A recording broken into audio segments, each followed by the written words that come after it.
जय हिंद दोस्तों, Sandeep trick math special YouTube channel में आप सभी का स्वागत है।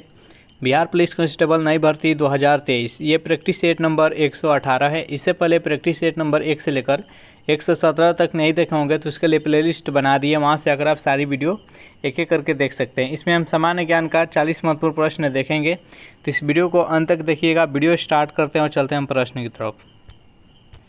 पहला प्रश्न है आपके सामने कि दयानंद सरस्वती का मूल नाम क्या था। चारों ऑप्शन देख लीजिए और बताइए यहाँ पर 1 नंबर प्रश्न का सही आंसर कौन सा है। दयानंद सरस्वती का मूल नाम क्या था, जल्दी से कमेंट कीजिए। दयानंद सरस्वती के द्वारा आर्य समाज का स्थापना किया गया था कब, 1875 ईस्वी में। तो दयानंद सरस्वती का मूल नाम क्या था, तो मूल शंकर था। इसका राइट आंसर है ऑप्शन नंबर बी। चलिए सेकेंड प्रश्न देखते हैं। आर्य समाज का किसने भारतीय अशांति का जन्मदाता कहा था। चारों ऑप्शन देख लीजिए और बताइए यहाँ पर 2 नंबर प्रश्न का सही आंसर कौन सा है। आर्य समाज को किसने भारतीय शांति का जन्मदाता कहा था, जल्दी से कमेंट कीजिए। तो जो भी कैंडिडेट यहाँ पर ऑप्शन नंबर ए बता रहे हैं, वैलेंटाइन सिरोल, बिल्कुल सही जवाब है। नेक्स्ट यहाँ पर 3 नंबर प्रश्न है आपके सामने।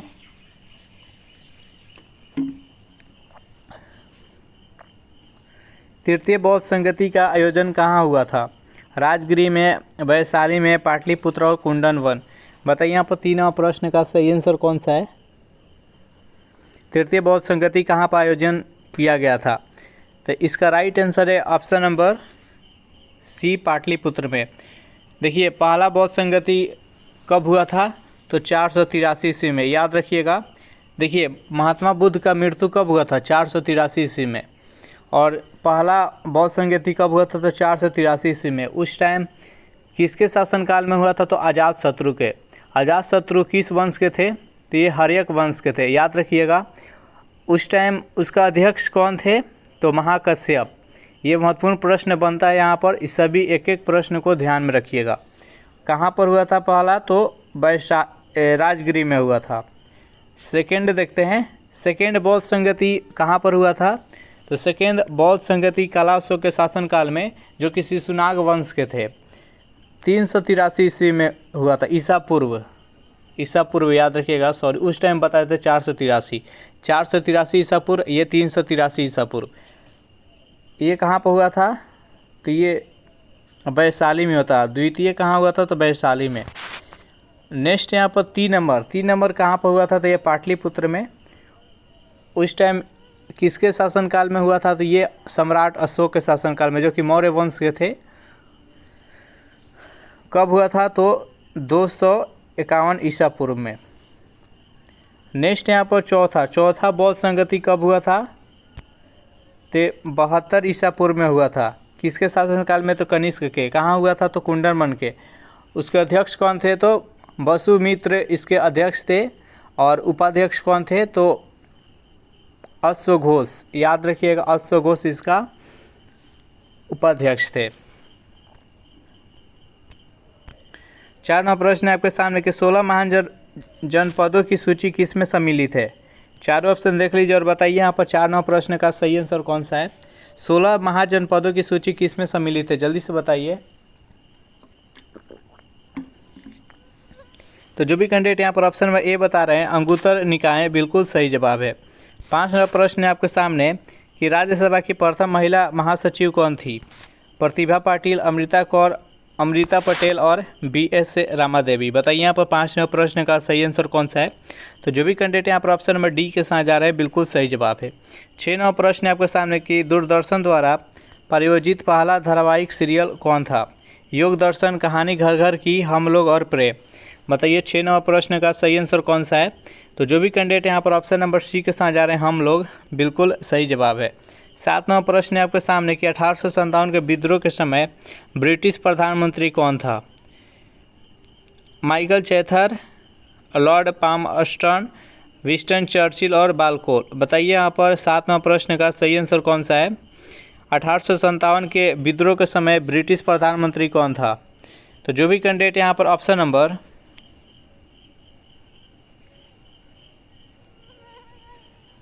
बी के साथ जा रहे हैं, लॉर्ड पामस्टर्न, बिल्कुल सही जवाब है। और उस टाइम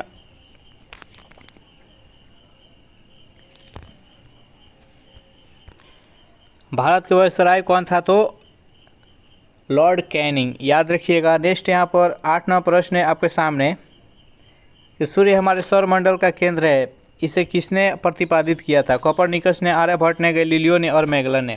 बताइए 8वां प्रश्न का सही आंसर कौन सा है? सूर्य हमारे सौरमंडल का केंद्र है, यह किसने कहा था? तो जो भी कैंडिडेट यहाँ पर ऑप्शन नंबर ए के साथ जा रहे हैं, कोपरनिकस, बिल्कुल सही जवाब है।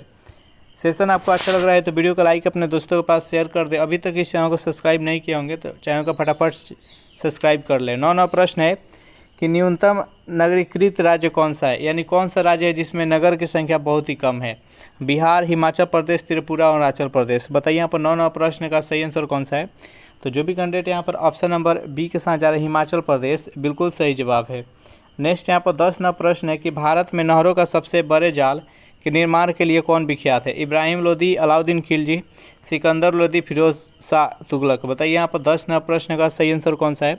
भारत में नहरों का सबसे बड़े जाल का निर्माण के लिए कौन विख्यात है? तो फिरोज शाह तुगलक। इसका right answer option number B. Firoz Shah Tughlaq के ब्राह्मणों पर जजिया लगाया था तथा ये सिंचाई पर कर लगाया था। याद रखिएगा। यहाँ पर 11वां प्रश्न आपके सामने कि विद्रोही कवि किसको कहा जाता है?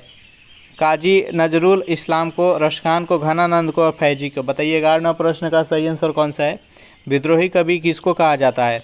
तो जो भी कैंडिडेट यहाँ पर ऑप्शन नंबर ए बता रहे हैं, काजी नजरुल इस्लाम, बिल्कुल सही जवाब है। और इस प्रैक्टिस सेट का आपको पीडीएफ चाहिए तो इसके लिए टेलीग्राम ग्रुप बनाया है जिसका लिंक इसी वीडियो के नीचे डिस्क्रिप्शन में मिल जाएगा, वहाँ से ज्वाइन करके इसका पीडीएफ डाउनलोड कर सकते हैं। 12वां प्रश्न है कि भारत का मैकियावेली किसे कहा जाता है? चरक को, चाणक्य को, अरस्तु को, प्लूटो को। बताइए यहाँ पर 12वां प्रश्न का सही आंसर कौन सा है? भारत का मैकियावेली किसे कहा जाता है? जल्दी से कमेंट कीजिए। जो भी कैंडिडेट यहाँ पर ऑप्शन नंबर बी के साथ जा रहे हैं, चाणक्य, बिल्कुल सही जवाब है। चलिए नेक्स्ट यहाँ पर 13वां प्रश्न है आपके सामने कि भारत में सर्वाधिक शुद्ध स्वर्ण सिक्के किसने प्रचलित किए? ऑप्शन नंबर ए है गुप्त वंश, बी है मौर्य वंश, सी है कुषाण वंश और डी है शुंग वंश। बताइए यहाँ पर 13वां प्रश्न का सही आंसर कौन सा है? तो जो भी कैंडिडेट यहाँ पर ऑप्शन नंबर सी के साथ जा रहे हैं, कुषाण वंश, बिल्कुल सही जवाब है।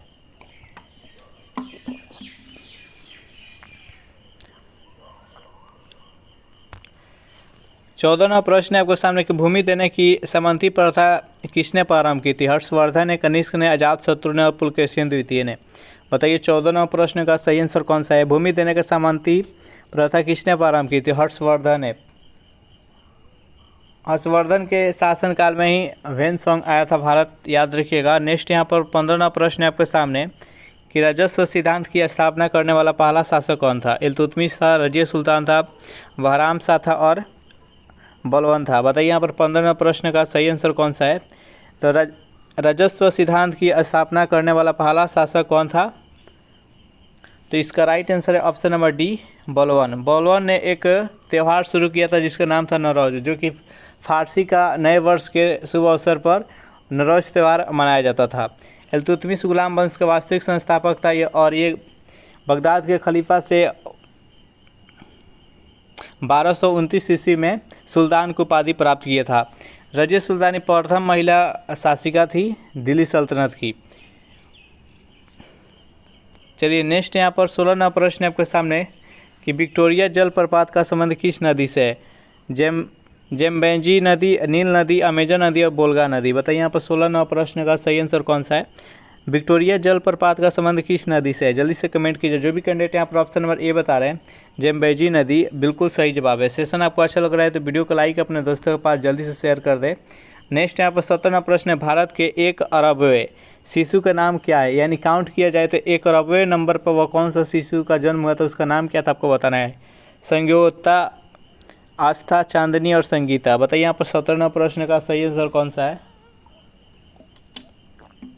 तो जो भी कैंडिडेट यहाँ पर ऑप्शन नंबर बी बता रहे हैं, आस्था, बिल्कुल सही जवाब है। नेक्स्ट यहाँ पर 18वां प्रश्न है कि पोर्ट ब्लेयर कहाँ पर स्थित है? निकोबार में, लक्षद्वीप में, दक्षिणी अंडमान में, उत्तरी अंडमान में। बताइए यहाँ पर 18वां प्रश्न का सही आंसर कौन सा है? पोर्ट ब्लेयर, जो कि अंडमान निकोबार द्वीप समूह का राजधानी है, तो ये कहाँ पर स्थित है? ये दक्षिणी अंडमान में स्थित है। इसका राइट आंसर है ऑप्शन नंबर सी। 19वां प्रश्न है कि गुरुमुखी लिपि किस गुरु ने विकसित की थी? गुरु नानक ने, गुरु अर्जुन देव ने, गुरु हरगोविंद सिंह ने और गुरु अंगद ने। बताइए यहाँ पर 19 प्रश्न का सही आंसर कौन सा है। तो देखिए इस प्रश्न का राइट जो आंसर है वो गुरु अंगद। गुरु अंगद ने ये द्वितीय सिख धर्म के द्वितीय ये गुरु थे और ये गुरुमुखी लिपि का स्थापना किए थे। उसके बाद से यहाँ पर अर्जुन देव है, ये स्वर्ण मंदिर का निर्माण करवाए थे अमृतसर में। और एक है गुरु रामदास जो कि अमृतसर शहर बसाए थे। नेक्स्ट यहाँ पर 20वां प्रश्न है आपके सामने कि भारतीय संघ के अंतर्गत किसी राज्य को मिलाने का अधिकार किसके पास होता है। राष्ट्रपति, मुख्यमंत्री, राज्यपाल और संसद। बताइए यहाँ पर 20वां प्रश्न का सही आंसर कौन सा है। तो भारतीय संघ के अंतर्गत किसी राज्य को मिलाने का अधिकार किसको प्राप्त है, तो संसद को प्राप्त है। संसद के अंतर्गत राज्यसभा, लोकसभा और राष्ट्रपति तीनों आते हैं। नेक्स्ट यहाँ पर 21वां प्रश्न आपके सामने केंद्रीय राज्य संघ किस अनुसूची के अंतर्गत वर्णित है। केंद्र और राज्य के यहाँ पर संबंध किस अनुसूची में वर्णन किया गया, तो 7वीं अनुसूची में। इसमें 3 अनुसूची होती है जिसमें राज्य सूची, संघ सूची और समवर्ती सूची। यही संबंध केंद्र और राज्य के बीच में स्थापित करता है जो कि 7वीं अनुसूची में है। नेक्स्ट यहाँ पर 22वां प्रश्न आपके सामने कि धर्म की स्वतंत्रता से संबंधित अनुच्छेद कौन सा है। अनुच्छेद 23, अनुच्छेद 24, अनुच्छेद 25, अनुच्छेद 26। बताइए यहाँ पर 22वां प्रश्न का सही आंसर कौन सा है। तो धार्मिक स्वतंत्रता का अधिकार एक मौलिक अधिकार है जिसका व्याख्या अनुच्छेद 24 और 25 में किया गया है। तो यहाँ पर धर्म की स्वतंत्रता किस में है, तो अनुच्छेद 24 में है। तो इसका right answer option number B. 23वां प्रश्न आपके सामने कि अमीर खुसरो किन 2 भाषाओं का विद्वान था। बताइए यहाँ पर 23वां प्रश्न का सही आंसर कौन सा है। हिंदी उर्दू, उर्दू फारसी, उर्दू अरबी और हिंदी फारसी। बताइए यहाँ पर 23वां प्रश्न का सही आंसर कौन सा है। अमीर खुसरो किन 2 भाषाओं का विद्वान था, तो ये हिंदी और फारसी का। इसका right answer option number B. Amir Khusro के तूते हिंद के नाम से भी जाना जाता था। और अमीर खुसरो के गुरु कौन थे, तो निजामुद्दीन औलिया। और निजामुद्दीन औलिया के द्वारा एक नारा दिया गया था जिसका नाम था दिल्ली अभी दूर है, याद रखिएगा। नेक्स्ट यहाँ पर 24वां प्रश्न है आपके सामने कि मोहम्मद बिन कासिम ने सिंध पर विजय कब प्राप्त किया था। 698 में, 702 में, 712 में और 718 में। बताइए यहाँ पर 24वां प्रश्न का सही आंसर कौन सा है। मोहम्मद बिन कासिम ने सिंध पर विजय कब प्राप्त किया था। तो ये प्रथम मुस्लिम आक्रमण भारत पर था और ये अरब का था। मोहम्मद बिन कासिम कब आक्रमण किया था, तो 712 ईस्वी में। और ये कहाँ आक्रमण किया था, तो सिंध पर। वहाँ का राजा कौन था, तो दाहिर था। इसका मुख्य उद्देश्य था यहाँ से धन लूटपाट करके ले जाना। उसके बाद गजनवी आया था। गजनवी 17 बार आक्रमण किया था। उसमें सबसे महत्वपूर्ण जो आक्रमण था वो 1025 ईस्वी में आक्रमण किया था सोमनाथ मंदिर पर। अपार धन यहाँ से लूट कर ले गया था। नेक्स्ट यहाँ पर 25वां प्रश्न है आपके सामने कि अर्जुन पुरस्कार जीतने वाली प्रथम भारतीय महिला कौन थी। आरती शाह, एन लम्सडेन, जुला गोस्वामी और कर्णम मलेश्वरी। बताइए यहाँ पर 25वां प्रश्न का सही आंसर कौन सा है। तो अर्जुन पुरस्कार जीतने वाली प्रथम महिला कौन है, तो एन लम्सडेन। इसका राइट आंसर है ऑप्शन नंबर बी। 26वां प्रश्न है आपके सामने कि अर्जुन पुरस्कार जीतने वाला प्रथम भारतीय क्रिकेटर कौन है। सलीम दुरानी, सचिन तेंदुलकर, कपिल देव और रवि शास्त्री। बताइए यहाँ पर 26वां प्रश्न का सही आंसर कौन सा है। सेशन आपको अच्छा लग रहा है तो वीडियो को लाइक अपने दोस्तों के पास जल्दी से शेयर कर दीजिए। तो ये सलीम दुरानी को प्रथम अर्जुन पुरस्कार मिला था। तो इसका right answer option number A. Next यहाँ पर 27वां प्रश्न है कि डेट हीट शब्द किस खेल से संबंधित है। ऑप्शन नंबर ए है क्रिकेट, बी है फुटबॉल, सी है कबड्डी और डी है घुड़दौड़। बताइए यहाँ पर 27वां प्रश्न का सही आंसर कौन सा है। तो जो भी कैंडिडेट यहाँ पर ऑप्शन नंबर डी बता रहे हैं, घुड़दौड़ बिल्कुल सही जवाब है। नेक्स्ट यहाँ पर प्रश्न है आपके सामने कि चमत्कारी सचिन पुस्तक के लेखक कौन है। रवि यादव, दीपक चोपड़ा, लोकेश थानी और अरुंधति राय। बताइए 28वां प्रश्न का सही आंसर कौन सा है। चमत्कारी सचिन पुस्तक के लेखक कौन है। जो भी कैंडिडेट यहाँ पर ऑप्शन नंबर सी बता रहे हैं, लोकेश थानी, बिल्कुल सही जवाब है। नेक्स्ट यहाँ पर 29वां प्रश्न आपके सामने कि मैसूर एक्सप्रेस किस क्रिकेट खिलाड़ी को कहा जाता है? राहुल द्रविड़ को, पारसी पटेल को, रविंद्र जडेजा को और श्रीनाथ को। बताइए यहाँ पर 29वां प्रश्न का सही आंसर कौन सा है? मैसूर एक्सप्रेस किस क्रिकेट खिलाड़ी को कहा जाता था? तो इसका right answer option number D, Shrinath को। नेक्स्ट यहाँ पर 30वां प्रश्न है कि बंकर शब्द किस खेल से संबंधित है? बताइए यहाँ पर 30वां प्रश्न का राइट आंसर कौन सा है? तो जो बंकर शब्द ये गोल्फ से संबंधित है, इसमें कोई ऑप्शन नहीं है, गोल्फ से संबंधित है, याद रखिएगा। बंकर शब्द किस खेल से संबंधित है? तो गोल्फ से। 31वां प्रश्न है आपके सामने कि भारत में मुगल सत्ता की स्थापना किस लड़ाई के बाद हुई? पानीपत के प्रथम लड़ाई, द्वितीय लड़ाई, तृतीय लड़ाई और हल्दीघाटी की लड़ाई। बताइए यहाँ पर 31वां प्रश्न का सही आंसर कौन सा है? तो भारत में मुगल सत्ता की स्थापना किस लड़ाई के बाद हुई? तो पानीपत के प्रथम युद्ध कब हुआ था? तो 1526 ईस्वी में बाबर तथा इब्राहिम लोदी के बीच में, जिसमें कि युद्ध क्षेत्र में दिल्ली सल्तनत का एकमात्र ऐसा शासक था जिसका नाम था इब्राहिम लोदी, जो वीर गति का प्राप्त किया था और उसी को मारकर मुगल साम्राज्य का स्थापना किया और उसी के साथ दिल्ली सल्तनत की समाप्ति हो गई। तो यह पानीपत की प्रथम युद्ध।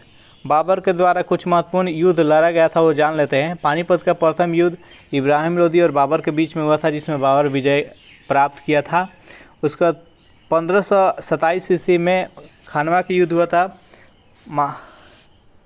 राणा सांगा तथा बाबर के बीच में, जिसमें कि बाबर का विजय हुआ था। उसके बाद चंदेरी का युद्ध हुआ था 1528 ईस्वी में मैदेनी राय तथा बाबर के बीच में, जिसमें बाबर का विजय हुआ था। 1529 ईस्वी में घाघरा की युद्ध हुआ था अफगान से तथा बाबर के बीच में, जिसमें बाबर का विजय हुआ था। तो ये बाबर के द्वारा कुछ युद्ध था। पानीपत का द्वितीय युद्ध 1556 ईस्वी में लड़ा गया था बाबर तथा हेमू के बीच में, और हेमू लास्ट शासक था, याद रखिएगा। ये भारत में लास्ट शासक हिंदू था हेमू। उसके बाद पानीपत का तृतीय लड़ाई कब हुआ था? तो 1761 ईस्वी में मराठों तथा अहमद शाह अब्दाली के बीच में लड़ा गया था हल्दीघाटी का युद्ध। महाराणा प्रताप तथा अकबर के बीच में हल्दीघाटी का युद्ध हुआ था। कब हुआ था? तो 1576 ईस्वी में। याद रखिएगा, ये सभी महत्वपूर्ण प्रश्न हैं।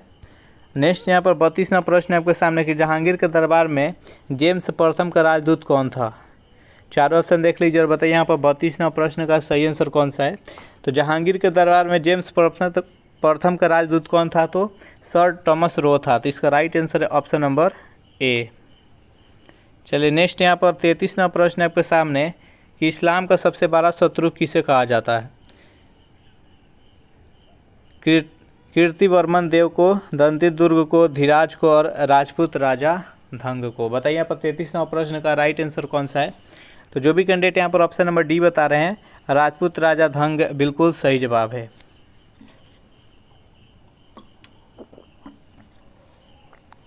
नेक्स्ट यहाँ पर 34वां प्रश्न है आपके सामने, औरंगजेब ने बीजापुर पर कब विजय प्राप्त की थी? 1674 में, 1678 में, 1686 और 1688। बताइए यहाँ पर 34वां प्रश्न का राइट आंसर कौन सा है? तो जो भी कैंडिडेट यहाँ पर ऑप्शन नंबर सी के साथ जा रहे हैं 1686 ईस्वी, बिल्कुल सही जवाब है।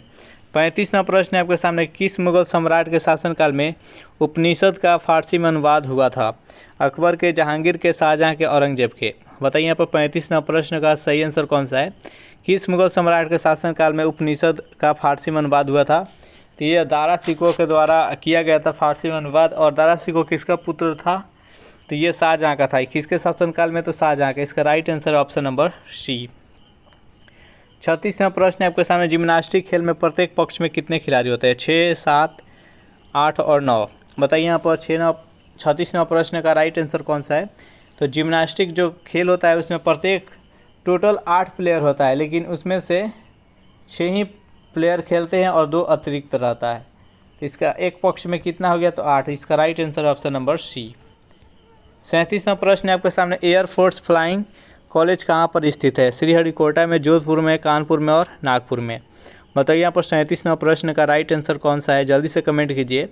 तो एयरफोर्स फ्लाइंग कॉलेज कहाँ पर स्थित है? तो ये जोधपुर में। जोधपुर कहाँ है? तो राजस्थान में। इसका right answer option number B. 38वां प्रश्न है आपके सामने कि केंद्रीय पर्यावरण इंजीनियरिंग अनुसंधान संस्थान कहाँ है? नागपुर में, कानपुर में, जोधपुर में, कोटा में।